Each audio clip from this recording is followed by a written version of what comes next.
Okay, good day, everyone. My name is Adiolu Akiemi, and financial intelligence is something I'm passionate about. And it's because I realize that many people will not achieve their purposes in life if they don't have the resources to drive it. Poverty is not something that is attractive to anybody. If you think poverty is good, then try and be really poor and see how poor you need to be poor before you begin to realize that it's not good. One of the things I try to share with people is that we are not capable of even maximizing our potentials without resources. So if I don't have money, I can't go to school. So I can't even maximize my mind. If I don't have money, I can't buy clothes. That means I probably will be going around, almost not clothed, naked. And there are even degrees between well-dressed and naked. That form a space that doesn't make sense for anybody to be in. So physically, I'm not at my best. Mentally, I'm not at my best. Even spiritually, I'm not at my best. If I don't have resources, I probably will not be able to show love the way I should show love. Love is denied full expression by lack. If I don't have what to give, I cannot express love. People will say thank you to you and really be happy if you gave them things, if you shared in this particular season. And you are not capable of doing that if you don't have resources. So resources are crucial.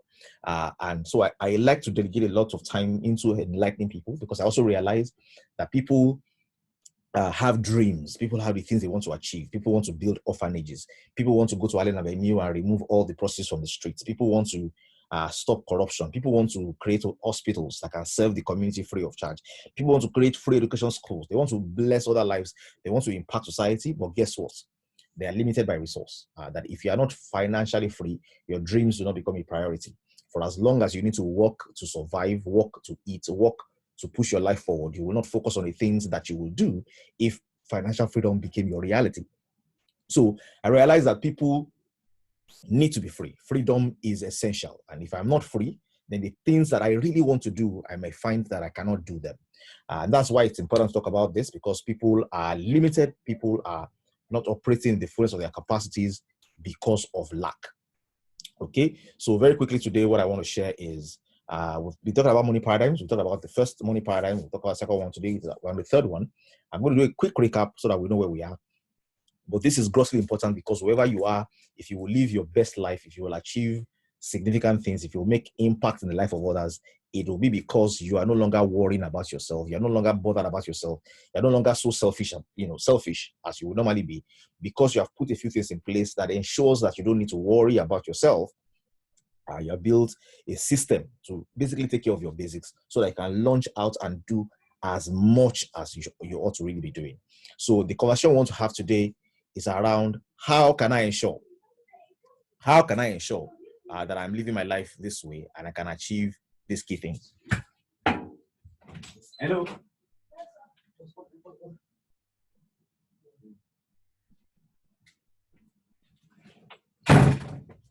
Sorry about that. So I'm back. So I had a little bit of a distraction around here. So very quickly, we realize that people are not able to do the things that they dream they want to do. They're not able to put all those things in place because financial freedom is a challenge. So one of the key things that we're going to be talking about today, very quickly, is how to ensure that your paradigms are in the right place. We say people cannot operate at a level different from the paradigm that they have. And if you're just joining at this level, please, I want to beg of you, I want to encourage and advise that as much as possible, you want to get to listen to the first 3 that we did before now. The topic where we define paradigms, you want to listen to that. You want to listen to where we define the first paradigm that says your goal is not financial security, your goal is freedom, and how we are normally wired for security rather than freedom. You want to check that one out that says many of the things you think are assets are not assets, a redefinition of assets, because once your goal changes, what you call an economic resource of value also changes. And today, we want to talk about this very controversial topic, which is how much you earn is not what is important.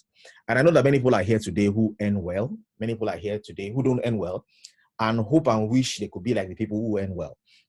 Okay, today we're going to bust that myth. Our paradigms define our realities. Our paradigms defines our level. And if I can fix my paradigm, if I can fix the way that I am looking at my finance and the world, if I can shift that, then my behavior will shift, and I'll have a remarkably different orientation, and my results will change.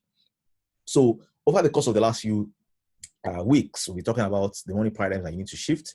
And we said one of the paradigms is your goal is not financial security. We said many of the things you think are assets are not assets. And today, we want to take it a step away from there and go to how much you earn is not what is important. We're going to talk about the number of other paradigms in the weeks to come. So if you're joining us today, welcome. If you have been here before, this is just a follow through on what we have done before. I'd like to welcome everybody again. I can see a lot of welcome going on in the groups. You are all welcome for today's conversation. Now, realizing that income is not the most important value in your financial equation is a major step forward. Many of us are driven naturally to want to look for where we'll be paid more. The normal quest of life is how can I go to school, get good grades, get a good job in a good company that pays well. And my career life is supposed to be how my income is growing and how my income is growing. But one of the things we realize with time is a concept called Parkinson's law. Parkinson's law says that when income rises, expenses also rise. That the life cycle of every financial advancement in your career, in your promotion, is 3 months. And every extra value you receive will become normal in the course of 3 months. And before 3 months are over, you begin to realize that your salary increase does not feel like an increase anymore, because somewhere you just realize that, wow, what has happened to me? I probably have used this all up. I need more now. So the more that I had before is not what is solving my immediate problems. Everybody gets to find out that when income rises, expenses also rise. So coming to terms with the fact that your income is not the most important value in your financial equation is crucial. You need to realize what exactly is the financial is the value, and how can I organize my life in such a way that I'm not so excited about my income, I'm not so excited about the salary increase that I'm being promised in the new job I'm going for, that I miss the opportunity to really focus on the things that truly count. So this very short conversation today is about refocusing us. And I told you that there's a book that I'm working with. I interestingly had the sweet privilege of authoring this book a few years ago. So I'm also the one who wrote it, and I'm basically talking from here. So if you're in this class today, I would recommend that you get the book. We'll probably do something interesting as a discount for Green community members, a significant discount. People that know me well. I'm happy to give things away for free, but I realize that people don't read the things they get for free until they pay for them. Because somehow life is not wired to be free. There's no free lunch, even in Freetown. The town is just called free. Nothing is free really about it. So very quickly today, I'd like to remind us of the statistics, okay, that many people will not become financially free. Okay, the statistics shows that in the most entrepreneurial nation in the world, when a number of 100 people were put together and they were analyzed over the space of 40 years, it was discovered that 54% had become dependent, 16% were still working, 24% were dead, 5% were independent, and only 1 in 100 was financially free. What does this mean? It means that if you will ever achieve financial freedom, it will require deliberate efforts. It will require deliberate activity from your end. It will require that you are pushing, you are driving to make things happen. It will not happen by luck. And that once you realize this, things that needs to happen is your paradigm needs to shift. Your activities need to shift. You need to deliberately redefine a few key parameters and be working towards a particular end goal.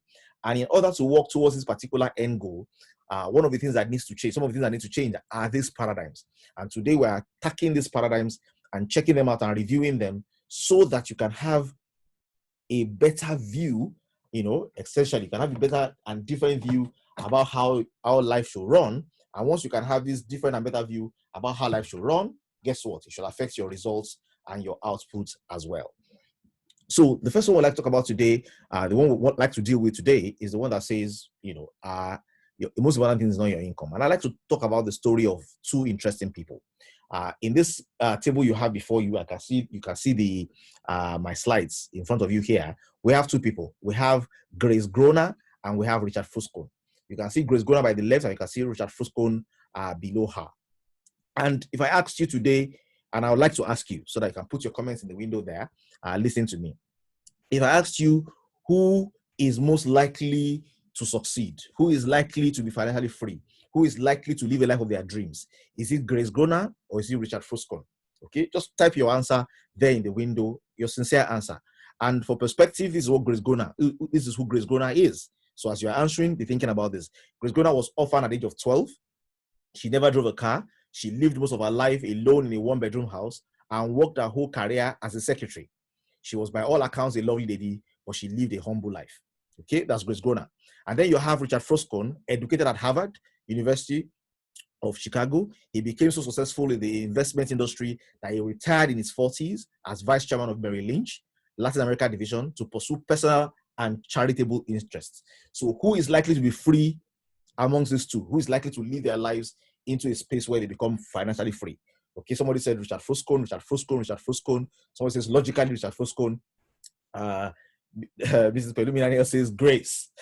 Okay, so people are thinking outside the box and around the box here today.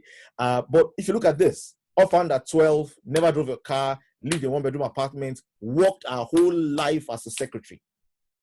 And then you look at Richard Froscone on the other hand, who is Harvard graduate, Chicago University, doing well, investments, vice president, decides to plug off at a particular time. What would you expect of their lives? Now, I'll tell you a very interesting story. Okay, thanks very much. From here, pictorially, practically, pictorially, logically, and a few people are saying grace by other examples. Let me tell you their true life stories.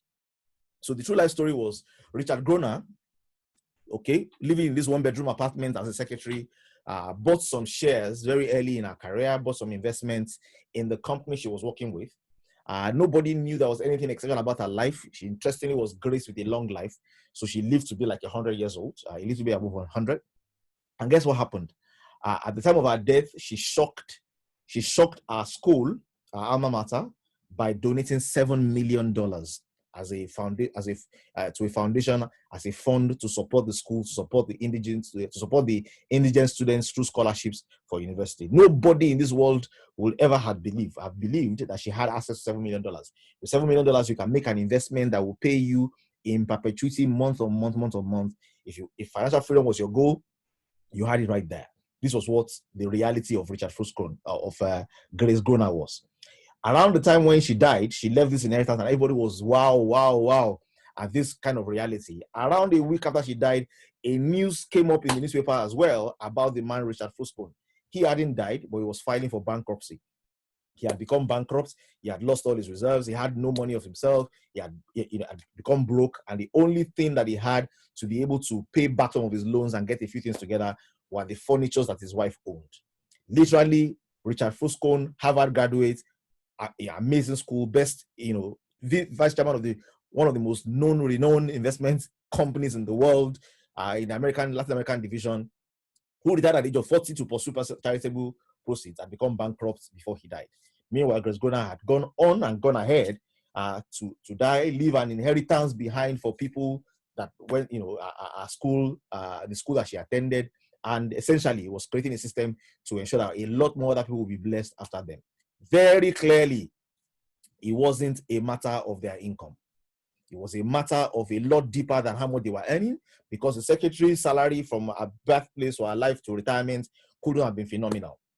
Okay, but it wasn't their income. It was what they did with their income, and it was what was remaining from that income. I tell people, there's a very interesting analogy I try to use, and I'll tell you about the analogy very quickly. But it is not how much you earn that is important. It is how much you earn is called I. I stands for income. Okay, how much you earn is an I. We'll call that an I. So I minus E, how much you spend is called expense. And this is a true life story. You can go and check it out yourself. I minus E equals to C. Income minus expenses equals to cash flow. What is important is not how much you earn. What is important is how much is left. What matters most is what is left. You can control your I, you can manage your E, you must store away your C. You must create a reserve where your cash flow is actually running into business, is actually running around and doing errands, is actually enjoying leverage on your behalf to create more value. If you are not doing this, you are heading for disaster financially. You are heading for a financial disaster. If you are amassing fantastic income and your expenses also running wild, it means there's nothing happening for you really. You're just an acting big boy, enjoying the season while it lasts. You're not going to have much to show when all of it is done. So very importantly, you don't want to end you don't want to live your journey like an acting big boy. You want to ensure that you are living, very clearly to achieve particular ends. And I'll give you an example and illustration that I usually give when I talk about this. I tell people, it doesn't matter whether you're a GM, general manager, or a GM gate man. The general manager is earning 1 million, the gate man is earning 40,000 or 20 or 30,000. But the general manager spends 990,000 naira per month as their expense, and the gate man spends 30,000 naira per month as their expense. At the end of every month, the general manager has 10,000 naira disposable income. At the end of every month, the GM, gate man, has 10,000 naira disposable income. They are equals. These two people, when opportunity comes knocking at their door, their response will be the same. When opportunity comes looking for them, they will have a similar response. They will say practically the same thing. Why? Because what matters is not how much they earn. What matters is how much is left. What matters is what do you have in your hands to take opportunity with.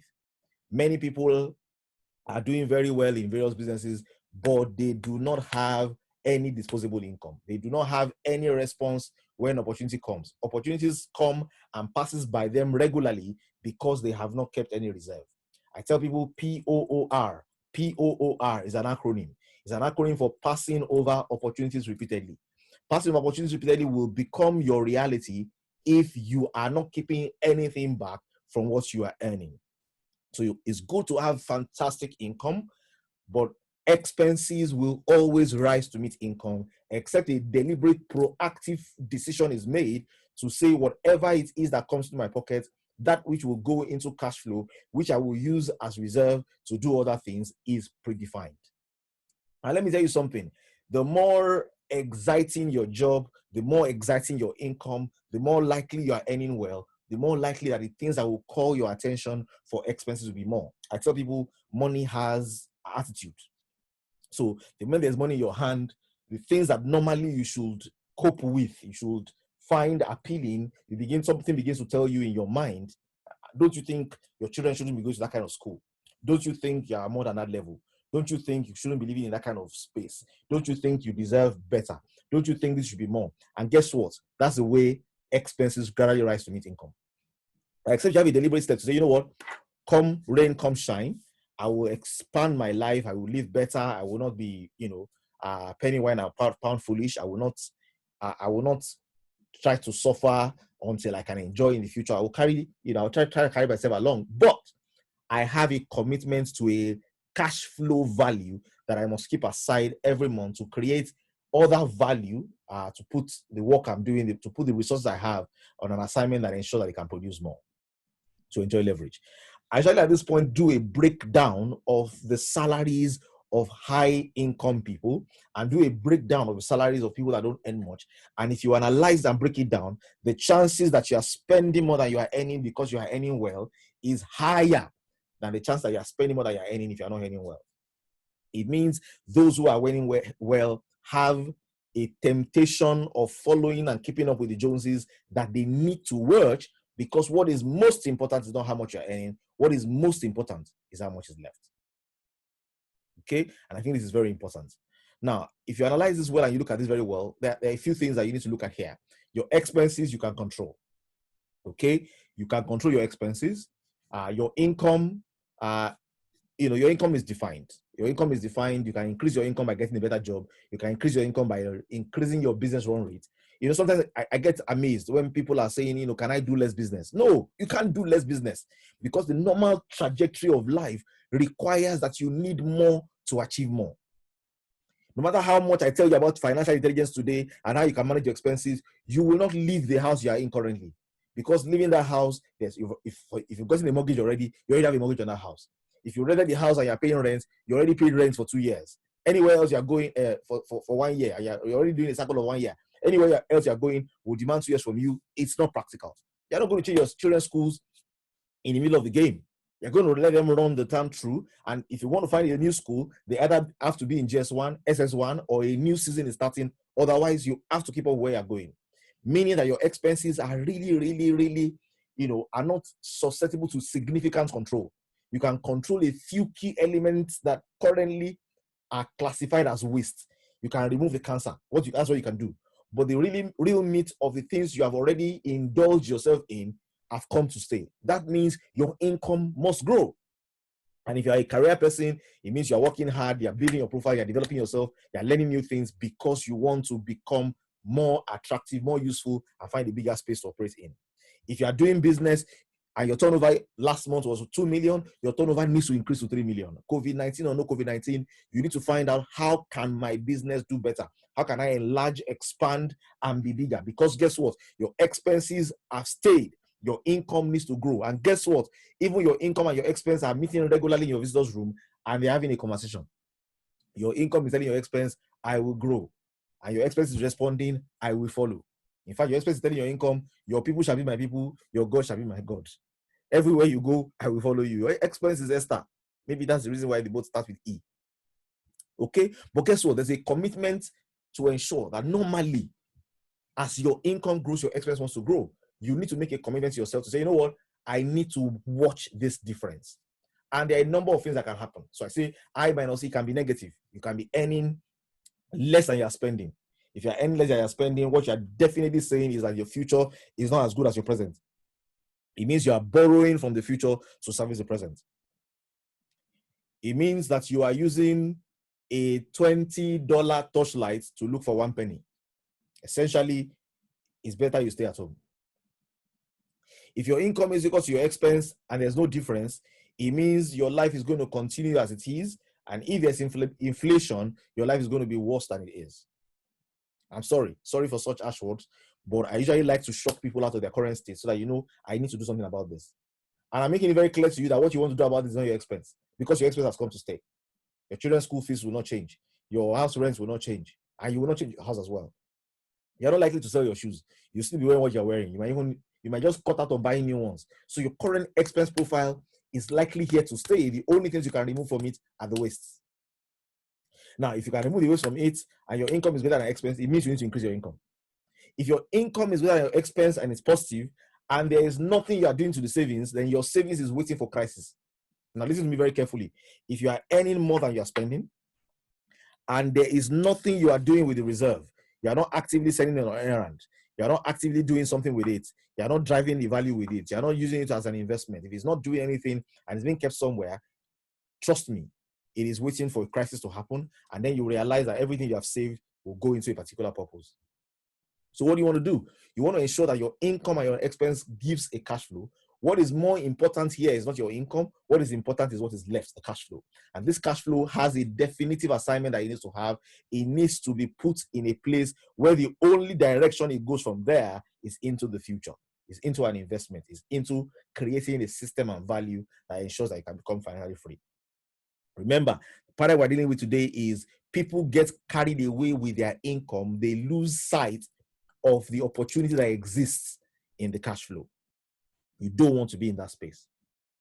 Okay? So what's more important is your cash flow. I tell people the gate man GM and the general manager GM can be equal depending on what is left. Parkinson's law says your income will always rise to meet your expense.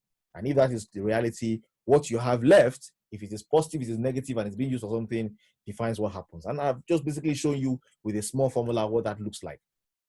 Okay? Negative cash flow is not what you want. Zero is not what you want.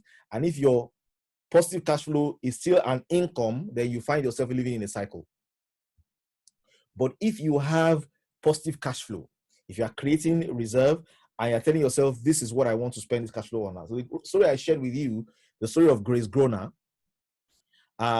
is a very interesting story. And there are a number of stories that look like Grace Groner's story. But Grace Groner simply saved. She didn't, her office wasn't far from her house. There was no need for a car. She didn't have to spend a lot of waste. She was accruing and accruing and accruing. Probably had a goal of what she wanted to do when she died. She lived to a good old long age, enjoyed her life in the modest way she could, and left $7 million as a fund, as a donation towards her alma mater. Meanwhile, the other younger, fine, educated, enlightened young man who even helped other people invest their money died broke, filed for bankruptcy. So what I was talking about, what's important is not what you earn. What's important is what is left. When your income comes in and business happens to it, operations happens to it, taxes happen to it, expenses happen to it, what is left is that cash flow. What you use it for and how you channel it defines your financial reality. So the paradigm that I want us to employ today is a paradigm that pays attention to that cash flow value. Okay? That cash flow value. That's what's important. So very quickly today, I won't spend more time on this. This is a topic on its own. I'll be sharing a lot more on this when I'm talking about the process of financial freedom. And I have a dedicated class on that one where we talk about the process and we'll break this down. And there's a book on that as well that you can get to read and understand a few of these things as well. Some of these were done 10 years ago when the passion was hot and on fire. And if people in this class have listened, they've learned, they've put a few things in place. And I'm sure that if you're joining us as well, this is something you want to pay attention to. Now, I basically mapped it out and I designed this myself. I mapped it out to say, look, these are the processes I have seen that will be in your journey if you want to make it towards financial freedom. Now, you will see income in different places, but realize this. What is crucial here is not the income. What is crucial is what is left after the income has been dealt with. I tell people one thing we all have in common is not that we earn. What we have in common is that we spend.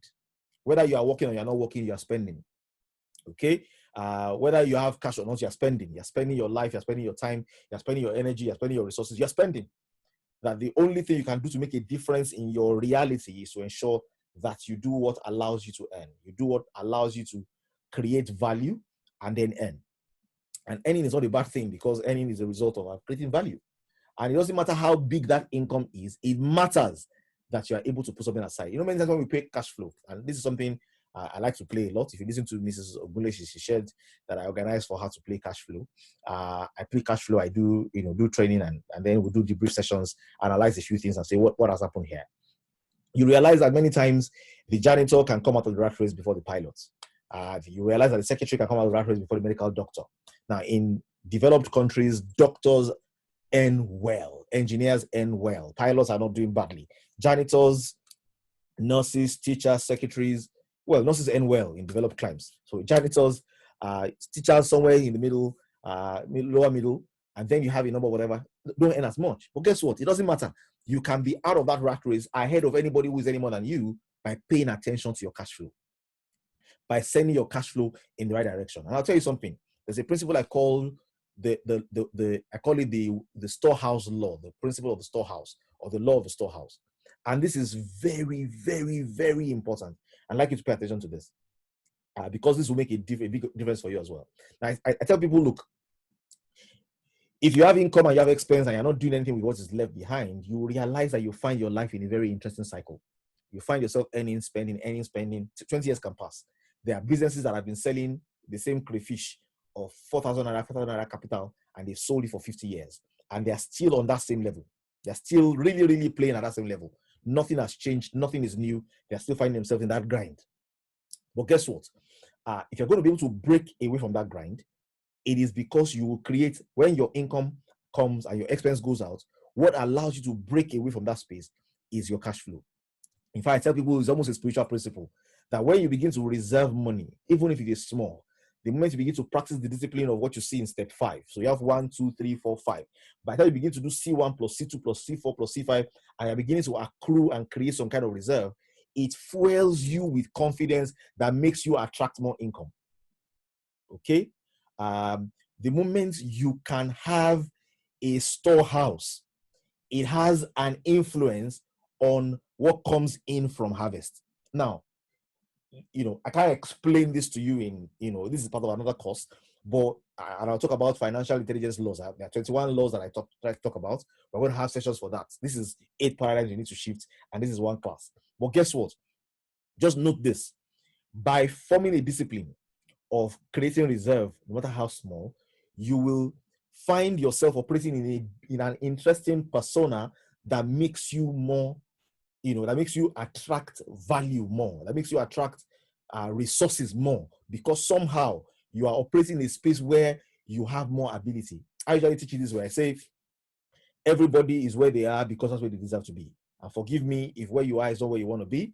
I like what the good book says. It says he gave them according to their abilities. It says the owner of the stewards gave them talents according to their several abilities. It means all of us, where we are in life, is a measure, is heaven's evaluation of our ability. If we are going to ever have more, it will be because we demonstrated in the key parameters called ability, we demonstrate more ability, will qualify us for more. Now listen to this. One of the key abilities you need to develop is the ability to be a good steward. is the ability to take what you are managing and begin to create some form of reserve for the rainy day. Begin to behave with the wisdom of the ants. Okay, the ants understand that summer will come, and after summer there will be winter. And then the ants realize they will not be able to go out in winter, so they prepare in summer for winter. And because they behave in that way, they are wise. Now, the same way you and I need to realize that by creating a reserve, by creating a cash flow that becomes available for me to do business, that becomes available for me to do an investment, by creating that reserve, I am demonstrating more ability and I'm qualified to attract more. I tell people, for example, if you go for an interview and you are not worried about what you are going to eat for the next 6 months, your interview is likely to be better than if you go for the interview desperate. What is showing very quickly there is your level of confidence, your level of, your posture, your carriage will betray someone who is needy. And if you are not needy, it will betray somebody who, already settled. You probably laugh together with the interviewer. You see yourself as equals. You will not see yourself as disadvantaged. You will operate with higher, your English and your grammar will flow better because you're not worried about many of the things you'd be worried about if you are desperate. The same way that by following these key principles and prioritizing your cash flow, you begin to do your work with a quality that commands more. I tell people it doesn't matter whether you're a cobbler making shoes or you are a medical doctor, be at the war front of the current challenges we have and being paid extra incentives to do the same. If you are able to elevate yourself to a point where you do whatever it is you are doing with excellence, it will derive and it will attract to you the kind of people who can patronize the kind of excellence that you offer. So what is important? What is the most important is not your income, is what is left. Now, I want to pause at this junction because I want to create an opportunity for us to be able to ask questions. So I'm going to wrap it up at this particular stage. Now, to take charge of your financial future, there are 3 key things you must be able to control. And these are 3 things that are staring you in the eyes. So you can be putting your questions together if you have any. If I'm such a fantastic teacher and you don't have any questions, that's also welcome as well. But I'd like you to have some comments to share. Now, your income, your expenses, your cash flow. And I'd like to go through them very quickly so that we can really ask ourselves, what exactly here can I pay attention to?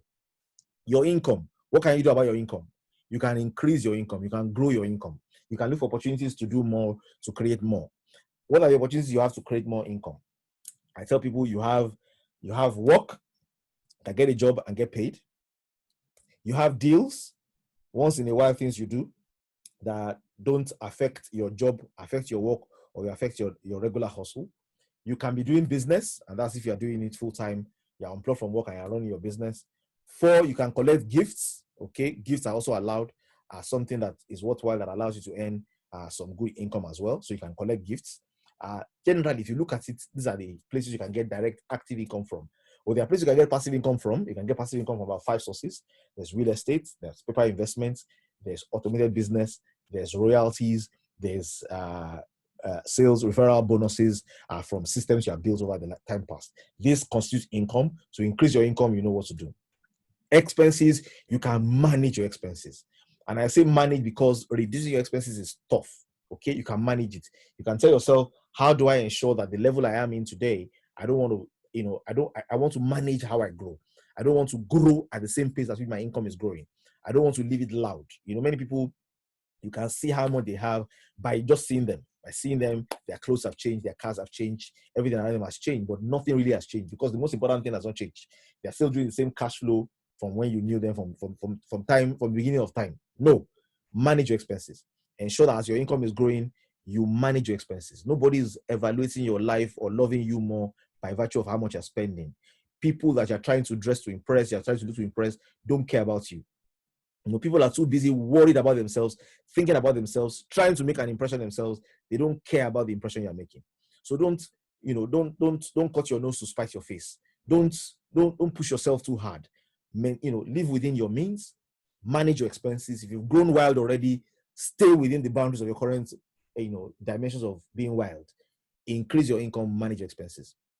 Your cash flow, you need to assign your cash flow. You set your cash flow assignment. And I tell people, people do a lot of funny things. It's better for you to commit your cash flow steadily in a direction. Maybe do an insurance package. Maybe do a savings plan. Maybe do something that compounds. Do something that of value. Invest with somewhere where you have trust. Don't put your money into it to give you 30%, to give you 80%. We've all made those mistakes. I can tell you very categorically today, if anything is fetching 30%, 80%, 60%, and it doesn't require work to make it happen, it's not real. Okay? And that work that requires means it can be blown as well.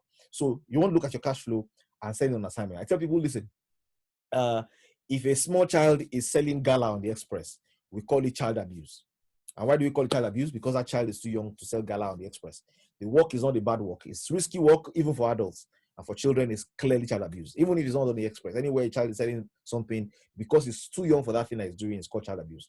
Now, the same way, if you have money that is not money, it's not big enough to be money, and you say, I want to invest, and you say, how much do you want to invest? You say, I have 500,000 naira. I'm sorry, that's money abuse. That money is too young to be the one that will be working to take care of you. 500,000 naira cannot work to take care of you. Okay? The normal standard interest rate for what is steady and life, and it's going to happen for life, is single digits. Okay? 5%, 6%. Real estate will give you 5% in the best countries. In some countries, maybe capital gains can happen after a while, together with rent can give it into some tremendous value, but roughly 5%. 5% is by rule of thumb. Paper investments will give you 5%. Treasury bills used to give fantastic numbers in Nigeria. You know the real numbers today, about 4% or less. So essentially, you realize that the things that will sustain you will require a huge capital. The money will need to be matured so that it's not child abuse. The money can work. It can run around on your behalf. It means if the money is not this big, if it's not big enough to be spent on its own, then you need to add your sweat to it. You need to add energy to it. I tell people passive income and financial freedom is sweet and it's a desired place to be, but on the pathway to getting there, okay, you must be willing to pass through work. And enough of these, can I put my money with, work. And if you see someone that is working and you want to invest someone that is working and the person can trust you to say, yes, you can give me money, I'm working. And usually people that are working are not so generous, because at the time you have done the work and you have done the sweat, you look back at the person and you say, look, so how are we going to share this thing? I've almost killed myself to make this work. So if money is not big enough, you want to ensure that you are enlisting in what allows you to be involved in that process as well. Okay? So these are the things you want to control. The most important thing is not your income. The most important here is your cash flow. Okay. Thank you very much for listening to me. I think at this junction, I can pull the plugs and then answer a few questions. I've told you that this will be 1 hour. Some people are still joining at this time. Let me take a few questions and then we can call it a wrap.